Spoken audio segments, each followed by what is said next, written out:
Well, obviously, guys, I'm very proud of our team.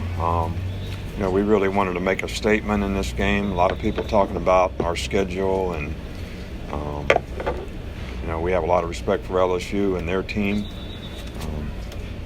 I think we played a pretty complete game, today, both sides of the ball. I'm sure there's always things that we could improve on, but we talked about controlling the line of scrimmage. I think we did that. We did have a turnover on a long pass, but I was really, really pleased with the explosive plays that we're able to make, the way we were controlled, the tempo of the game on offense. I think it took the crowd out of the game a little bit. The defense played really well. To shut out this team is really a pretty significant accomplishment, and I think it shows the players that when you're really focused on something and you got the right kind of mindset and intensity, there was going to be a choice that everybody had to make at some point in the game today, is whether they're going to keep fighting or they were going to surrender to the circumstances and the situation and playing out there. And even when we started early in the game, moved the ball up and down the field and didn't really cash in on the points, stubbed our toe a couple times, got some negative plays, missed executions, but didn't finish drives, but everybody just kept playing. Everybody made the choice to keep playing and grinding, and I think that was the key to us eventually getting control of the game in the second half. And Tua played really well. Damian Harris obviously had a great game. Najee had a great game. From an injury standpoint, Ruggs got, nobody knows for sure, I think kicked in the side of the leg. X-rays were negative. So we think it's a bruise right now, but they'll further evaluate that tomorrow. Najee got an ankle sprain. Doesn't seem to be severe. And I think that, hopefully Jalen, who is just starting to turn the corner, has a little bit of trouble running, but can actually throw and do things in the pocket. So hopefully he'll turn the corner and be ready next week. But Mac Jones would have been the backup quarterback today if we needed him.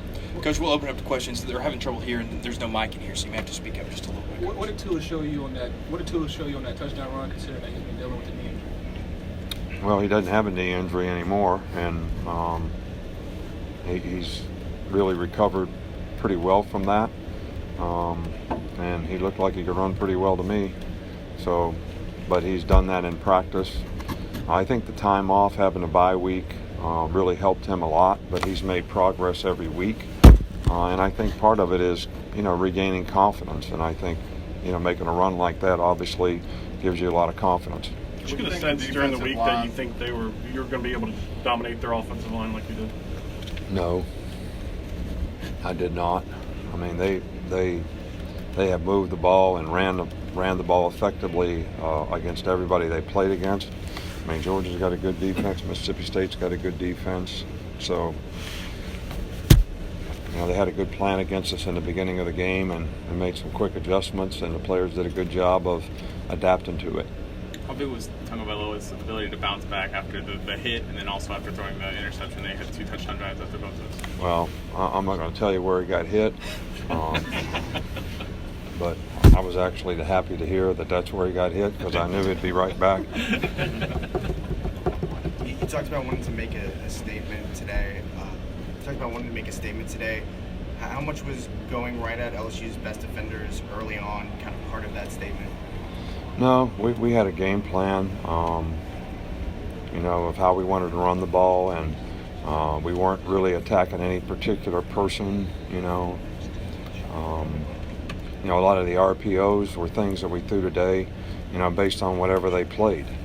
And sometimes we ran it, sometimes we threw it. And Tua does a really good job at that. So very instinctive, and we got some hard guys to cover. And I think they have a really good defense and a really good secondary. But I do think they got a little bit tired as the game went on, because they played a lot of plays. I don't know what the time of possession was or the total number of plays, but we had 79 plays. They had 60. A lot of their plays were at the end of the game when they were at 50 minutes. So that's pretty tough on defensive players. Coach, your defense held up 12 rushing yards. What was the key to stopping their rushing attack? Well, rushing statistics in college football are not correct because sacks come off of rushing yards. So I don't know how many rushing yards they really had, but I thought we did a good job of controlling the line of scrimmage and playing the run very well. Created a lot of, very positive down and distance situations for us to be able to play a lot of split safeties. And, other than the kind of crazy play at the end of the game when it looked like we had the guy sacked and he threw the ball out there and we missed a couple tackles and the guy ran for about 40 yards, they didn't make a lot of explosive plays. So, and those are the two things that we felt were really important, going into this game. Limit explosive plays. And because we could stop the run, we played a lot of split safety coverages, which really helps you do that. With the win, you obviously lock up the Western Division. What does that mean for you? Is that true? Because I really didn't know that. I thought we'd have to win one more game, but I guess you guys know more about it than I do. But look, we played a good game here today, all right, and we're going to have to continue to improve and play a good game next week. We're going to play another good team next week. So our focus is going to be on, hey, you did a great job in this game, and I'm proud of you, but we got to do it again. And that's got to be who we are. What does it say about your team to come in this environment, which was outstanding tonight, and play the way you did?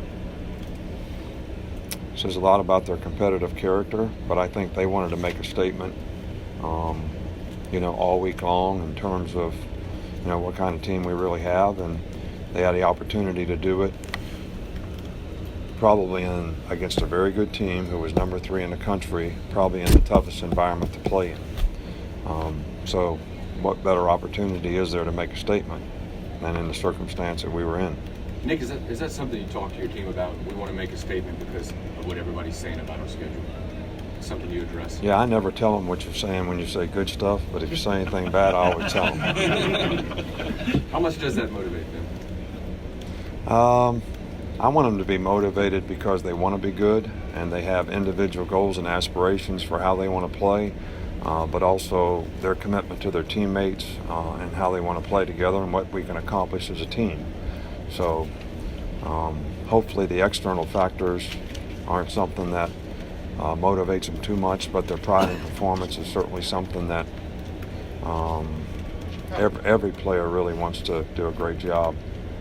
I think deep down inside. Coach, how frustrating are the kicking game problems?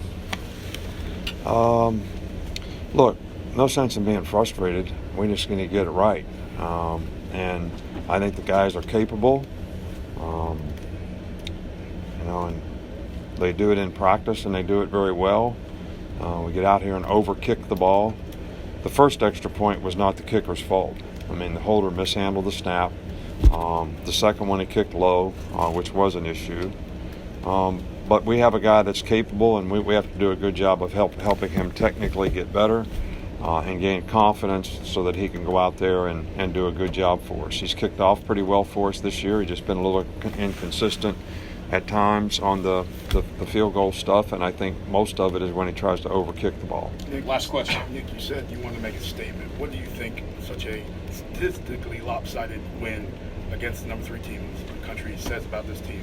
Well, I don't think statistics mean anything. I think the way we competed in a game and made plays when we needed to make them, whether it was take the air out of the ball at the end of the game, whether to get them stopped in 2 minutes, I think, those are the things that are really, really important. I mean, after the long kickoff return, they had an opportunity to get back in the game, and we go out there on defense on the 45-yard line and go 3 and out. I mean, that's the kind of competitive character and the kind of, will that you're looking for. And I thought the drive when we went down the field and scored on the last one was really, how you're supposed to finish a game on offense. I think we ran the ball 9 times in a row, and that's the way you need to do it to finish a game when you have a lead. All right, thanks. Thank you.